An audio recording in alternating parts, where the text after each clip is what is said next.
الحمد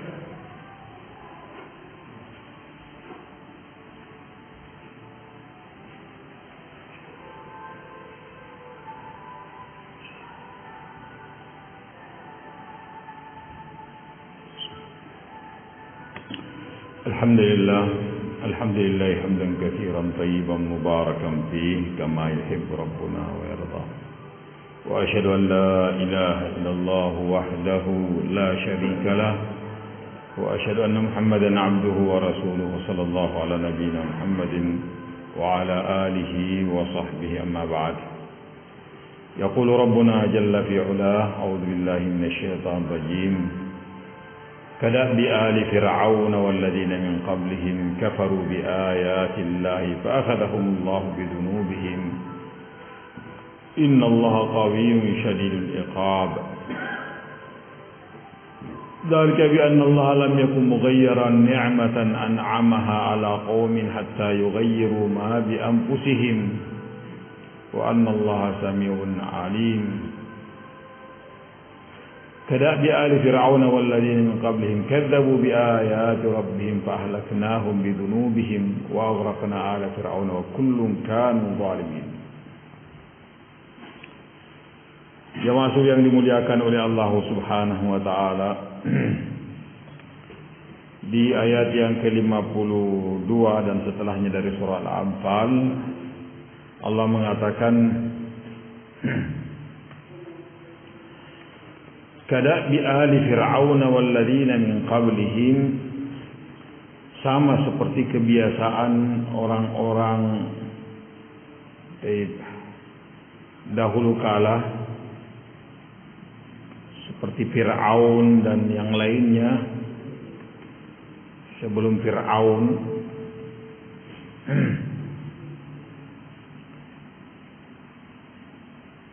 Kafaru bi ayatillah, mereka kafir terhadap ayat-ayat Allah Subhanahu wa taala. Fa'akhadhahumullahu bidunubihim, maka Allah Subhanahu wa taala mengazab mereka karena dosa-dosa mereka. Artinya apa yang Allah timpakan kepada orang-orang musyrikin Makkah itu sudah menjadi sunnatullah. Baik, apa yang menimpa orang-orang musyrikin Makkah, kalahnya mereka dalam peperangan, itu karena kecongkakan mereka, ketakaburan mereka, kekufuran mereka terhadap Allah Subhanahu wa taala, penentangan mereka terhadap Rasulullah sallallahu alaihi wasallam. Sama persis seperti Fir'aun. Baik, karena kecongkakannya, ketakaburannya dia pun diadab oleh Allah Subhanahu wa taala. Dan ini sudah menjadi sunnatullah, sudah menjadi ketentuan Allah Subhanahu wa taala. Siapa yang kufur, takabur, maka adab untuknya di dunia sebelum akhirat. Dan siapa yang beriman, bertakwa kepada Allah, tunduk pada perintah Allah Subhanahu wa taala, maka untuknya kebahagiaan, kenikmatan dunia dan akhirat. Maka di sini Allah katakan fa'akhadhahumullahu bidunubihim, Allah mengazab mereka karena dosa-dosa mereka, penentangan mereka. Ini kaidah yang telah berlaku di setiap zaman, di setiap tempat. Setiap siapa saja yang beriman dan bertakwa, beramal saleh, maka dialah yang dimuliakan. Siapa yang kufur dan menentang, takabur, maka dialah yang akan dihinakan oleh Allah Subhanahu wa taala. Innallaha qawiyyun syadidul iqab. Sungguh Allah Subhanahu wa taala maha kuat dan sangat pedih hukumannya. Baik. Seperti kita ketahui, keluarnya Fir'aun, keluarnya Abu Jahal bersama dengan tokoh-tokoh Quraisy yang lainnya ke Badar dengan congkak dan takaburnya luar biasa. Mereka membawa serta minuman dan penyanyi-penyanyi wanita. Dia mengatakan, wallahi kita tidak akan balik pulang sampai kita ke Badar. Di sana kita akan minum khamar, berpoya-poya, berpesta, dan perempuan-perempuan akan bernyanyi untuk kita, dan kita akan minum khamar di sana. Agar supaya orang-orang Arab akan tetap menyegani kita dan mengetahui kedudukan kita. Ini ucapan mereka. Demikian pula setelah berhadap-hadapan dan Surakah yang sebenarnya iblis berwujud Surakah, lari tunggang langgang meninggalkan peperangan. Abu Jahal inilah yang memompa semangat orang-orang pada saat itu. Biarlah Surakah pergi, karena memang dia mungkin ada perjanjian dengan Muhammad. Mereka ini sangat sedikit. Tinggal kita serang mereka, habis mereka. Dan jangan perlu kalian membunuh Muhammad. Kita tidak akan pulang kecuali kita akan mengikatnya dengan tali-tali ini. Karena memang diperlihatkan kaum muslimin sangatlah sedikit di mata mereka. Sehingga mereka memandang enteng. Walhasil dikatakan bahwa Abu Jahal inilah Fir'aunnya umat ini. Penentangan, kesombongan, kecongkakannya luar biasa. Maka Allah mengatakan kada bi ali Fir'aun wal ladina min qablihim, sama seperti kebiasaan Fir'aun.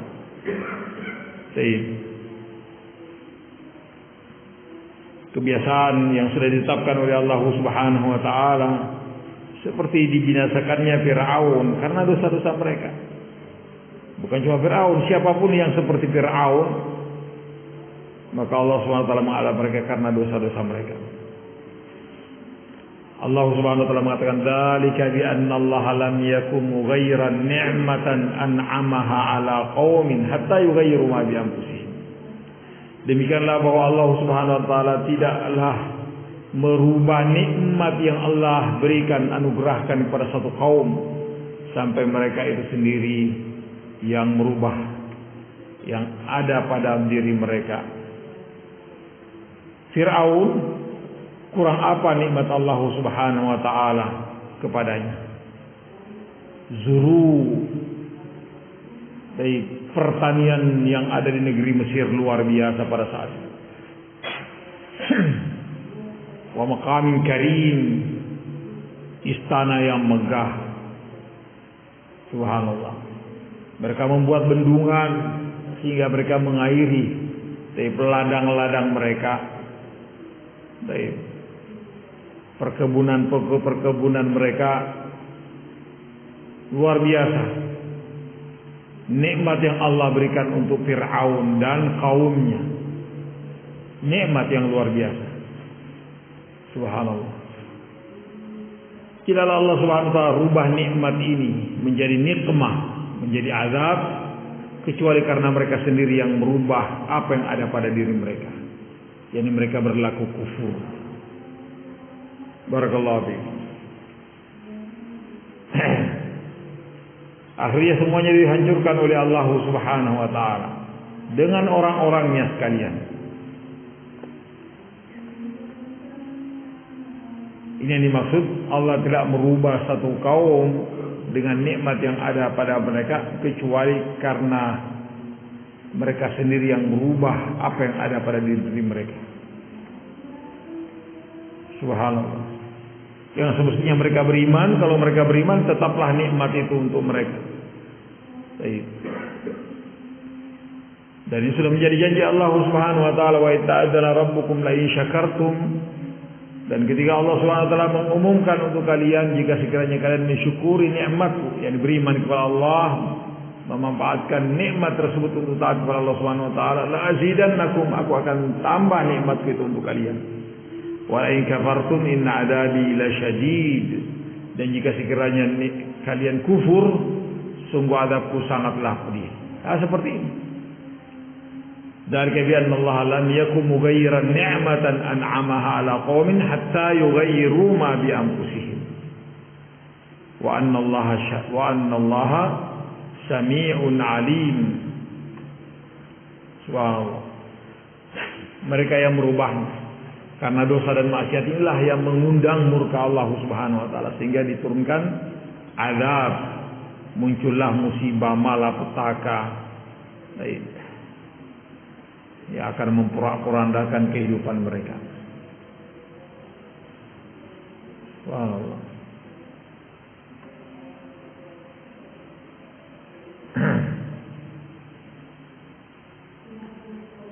Kadang di ali Fir'aun, kondisi orang-orang kafir Quraisy pada saat itu ya sama seperti Fir'aun, kondisinya Fir'aun yang menentang kebenaran. Kadang di ali Fir'aun walladzina min qablihim, dan orang-orang atau umat-umat sebelum Fir'aun, kadzabu bi ayati rabbihim, mereka mendustakan ayat-ayat Rabb mereka. Subhanallah. Setiap Allah Subhanahu wa taala nampakkan mukjizat berupa topan, berupa kutu, berupa belalang, berupa kodok, berupa darah. Setiap itu pula dia berjanji untuk mereka akan beriman kepada Allah Subhanahu wa taala. Mereka mengatakan lanu'minanna laka wa lanursilanna ma'aka bani Israil. Wahai Musa, berdoalah kepada Allah Subhanahu wa taala agar supaya ini hilang darah semuanya. Semua benda-benda cair berubah menjadi darah. Doalah engkau wahai Musa kepada Allah agar supaya kembali sedia kala kami akan beriman kepada engkau dan membiarkan Bani Israel berangkat bersama dengan engkau. Setelah Nabiullah Musa berdoa, semuanya pun normal kembali. Dia pun mengingkari janjinya. Dikirimlah oleh Allah Subhanahu wa taala tufan yang memporak-porandakan kehidupan mereka. Itu juga yang dijanjikan. Kami akan beriman dan kami akan membiarkan engkau bersama dengan Bani Israel pergi dari tempat ini. Begitu hilang dan berhenti ikhlas, tetap dia ingkari janjinya. Dikirim lagi oleh Allah Subhanahu wa taala belalang yang memakan apa saja yang bisa mereka makan. Baik. Berjanji lagi. Begitu Nabiullah Musa berdoa, baik, untuk Allah Subhanahu wa taala hilangkan apa yang ada pada mereka, ternyata mereka kembali dengan kekufurannya, mengingkari janjinya, dan seterusnya. Dafadi, Qummal, sampai pada puncak-puncaknya,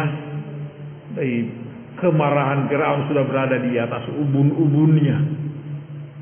Ketika kisahnya Nabiullah Musa mengajak pergi di malam hari Bani Israel, diam-diam di pagi hari masuk laporan bahwa Bani Israel telah berangkat meninggalkan tempat mereka.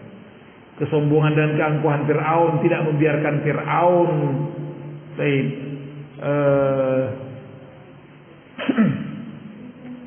membiarkan Bani Israel pergi begitu saja.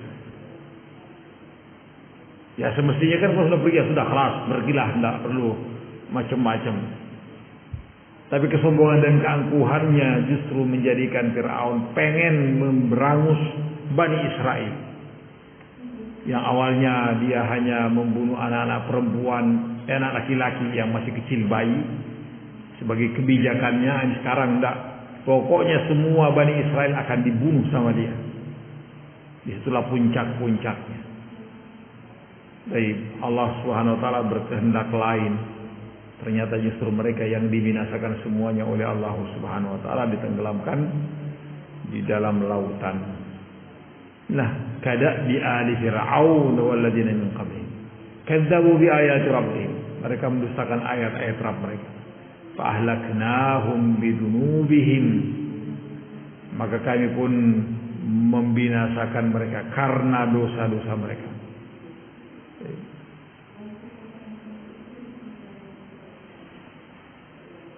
Wa aghraqna ala Fir'aun, dan kami pun tenggelamkan Fir'aun dan bala tentaranya. Wa kullun kanu zalimin, dan semuanya mereka adalah orang-orang zalim.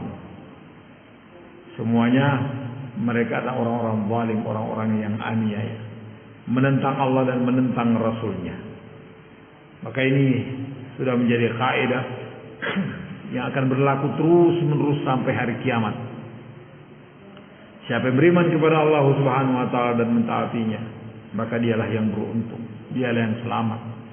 Siapa yang kufur dan menentang, maka dialah yang celaka di dunia dan di akhirat.